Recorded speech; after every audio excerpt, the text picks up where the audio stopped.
பேர் பிரணாம் கார்த்திக். நான் உங்க எல்லார்கிட்டையும் ஒரு சின்ன கேள்வி கேட்க போறேன். யாரு சரியா பதில் சொல்றீங்கன்னு பார்க்கலாம். ஒரு மனிதனுக்கு அடிப்படை தேவை என்னது? உணவு, உடை, உறவிடம். இந்த மாதிரி பூமரான்ஸ் தயவு செஞ்சு கொடுத்துட்டாங்க. நான் உங்க எல்லாருக்கும் ஒரு க்ளூ தரேன். உங்களோட ஆள்காட்டி விரல கேட்டு பாருங்க. அதை ஸ்க்ரால் பண்ணி பண்ணி அந்த ஆள்காட்டி விரல் பேரு ரீல்ஸ் காட்டி விரலாம் மாறிடுச்சுங்க. ஆமாங்க, சோஷியல் மீடியா தான். சோஷியல் மீடியா தான் இப்போ இருக்கிற மனிதனுக்கு அடிப்படை தேவை. நம்ம சோஷியல் மீடியா சொன்னதும் நம்ம பிரெயினுக்கு நிறைய செலிபிரிட்டிஸ் ஞாபகம் வருவாங்க. இங்க இருக்கிற எத்தனை பேருக்கு மதன் கௌரி அண்ணாவை தெரியும்? கௌரி தெரியும். மதன் கௌரி.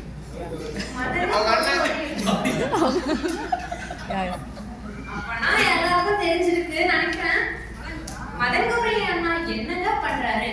அவரோட மூச்சு விடுற விக்கிபீடியா, அவர் ஒரு நிமிஷத்துல சொல்ல வேண்டிய கண்டென்ட்ட 10-15 நிமிஷம் அட்ஜெக்டிவ்ஸ போட்டு எமோஷன்ஸ கலந்து கடவுள் பாதி கிரிஞ்ச் மீது எனக்கு கலவையா கொடுக்கிறார். அவரு ஒரு செலிபிரிட்டி. அப்புறமா நம்ம எல்லாருக்குமே பிடிச்ச பிரியாணிக்கு பால் ஊத்துறதுக்கு ஒருத்தர் இருக்காரு. அவர் தான் டாக்டர் பால். அவரு இதை சாப்பிடாத அதை சாப்பிடாத சொல்லி கொடுத்தாரு. 7 மணிக்கு மேல சாப்பிடவே சாப்பிட. இங்க இருக்கிற நிறைய அட்வைஸ் வீட்டுக்கு வரது 7 மணி 7:30 மணிக்கு தான். வந்தனும் முதல்ல என்ன பண்றாங்க தெரியுமா? ஒரு துணியை நல்லா நினைச்சு ஈர துணியை வயிற்றுல டைட்டா கட்டிட்டு படுத்துக்கிறாங்க. இதுக்கு யார் காரணம்? டாக்டர் பால் தான். இவரே ஒரு செலிபிரிட்டி. இந்த மாதிரி எல்லாருமே செலிபிரிட்டிஸ் ஆகும்போது நம்ம எதுக்கு செலிபிரிட்டி ஆகக்கூடாது? எனக்கு ஒரு டவுட். சரி, நானும் ஒரு செலிபிரிட்டி ஆகணும் முடிவு பண்ணிட்டேன். ஒரு மீடியா இன்ஸ்பெக்டர் கிட்ட போய் அங்கிள் எப்படி இப்படி செலிபிரிட்டி ஆகுதுன்னு கேட்டேன். அவர் சொன்னார், ஷார்ட்ஸ் போடுடா. அங்கிள் என்கிட்ட 2 ஷார்ட்ஸ் தான் இருக்கு, அதுவும் டைட்டா சொன்னேன். அதை கேட்டுட்டு கமல்ஹாசன் அங்கிளோட ட்வீட் படிச்சதே ரியாக்ஷன் கொடுக்குறாரு. நான் தெளிவா தானே சொன்னேன், உங்களுக்கு புரிஞ்சது இல்ல. புரிஞ்சுதா? இங்க கமல் ஃபேன்ஸ் யாரா இருக்கீங்களா? உங்க எல்லாருக்கும் தக் லைஃபா இல்ல தக் லைஃபா? சரி, உங்க ஃபீலிங்ஸ் எனக்கு நல்லாவே புரியுது. அதை விடுங்க, ரஜினி ஃபேன்ஸ் எங்க? ஆமாங்க, நானும் ரஜினி ஃபேன் தான். நீங்க எப்படிதான் பார்க்கலாம் ஒரு ஜென்சி பையனுக்கு ஒரு மில்லினியல் டைம் ஆக்டர் பிடிக்குது. அது முக்கிய காரணம் என்னோட அம்மா தான். என் அம்மா ஒரு தலைவர் ஃபேன். 2-3 வருஷம் முன்னாடி ஜெயிலர் ரிலீஸ் ஆகும்போது அதை பார்த்து அந்த நிமிஷத்துல இருந்து எங்க அம்மா சொல்ல ஆரம்பிச்சாங்க, பிரணவ் அலப்பற கலப்பறோம், தலைவர் நிரந்தரம், தியேட்டருக்கு போறோம், ஜெயிலரை பார்க்கிறோம். சரி, நம்மளும் ஜெயிலர் பார்க்கலான்னு தியேட்டருக்கு போனேன். ஆனா அங்க ரெஸ்ட்ரிக்ஷன் R18 சொல்லிட்டாங்க. ஆனா எங்க அம்மா விடுவாங்களா?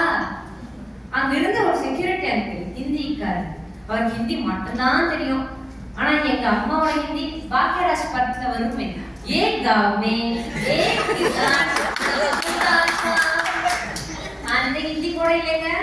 அதையும் தாண்டி புனிதமான இங்க வான ஹிந்தில என்ன சொல்லுவோம், இதராவும் சொல்லுவோம்.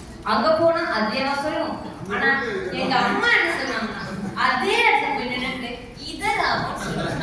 அந்த அளவுக்கு எங்க அம்மாவோட ஹிந்தி நாலேஜ். அந்த ஹிந்தி நாலேஜை வச்சுக்கிட்டு அந்த செக்யூரிட்டி கிட்ட பையா பையா பையா பையா பையா பையா 10 நிமிஷம் மூச்சு விடாம பேசினாங்க.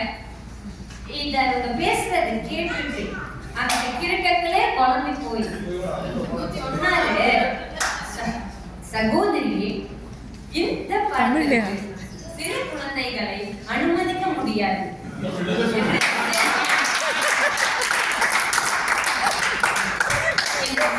தமிழா பேசுறோம்.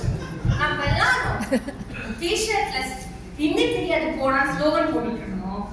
நேஷனலைசேஷன் பாலிசில ஹிந்தி படிக்கவே மாட்டோம்னு சொல்றோம். இதுக்கு எல்லாருக்கும் நான் ஒரு பெஸ்ட் சொல்யூஷன் தரேன்.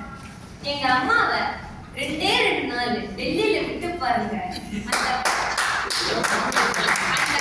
பார்லிமெண்ட்ல இருக்க ஒவ்வொரு எம்பியும் பெரும் தமிழ சூப்பரா பேசுறாங்க.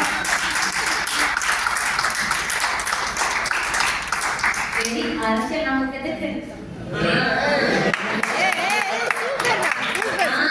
இப்ப கமல் ஃபேன்ஸ் மைண்ட் தெளிவா கேட்டுருச்சு.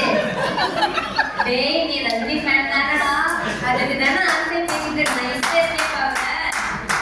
ஆனாலும் ஒரு ரசிகனா நம்ம ஏன் தலைவர் அரசியல் வரல யோசிக்கணும். ஏன்னா அவர் ரொம்பவே சிம்பிளான ஒரு ஆளு.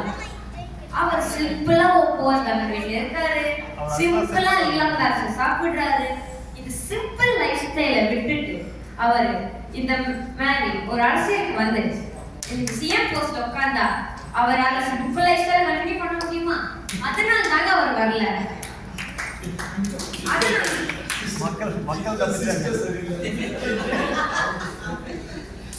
அவரை நம்ம சிம்பிளா வாழ வச்சோம்னா நம்மளும் சிரிப்போம், சிந்திப்போம், மற்றவர்களையும் சிரிக்க வைப்போம். நன்றி.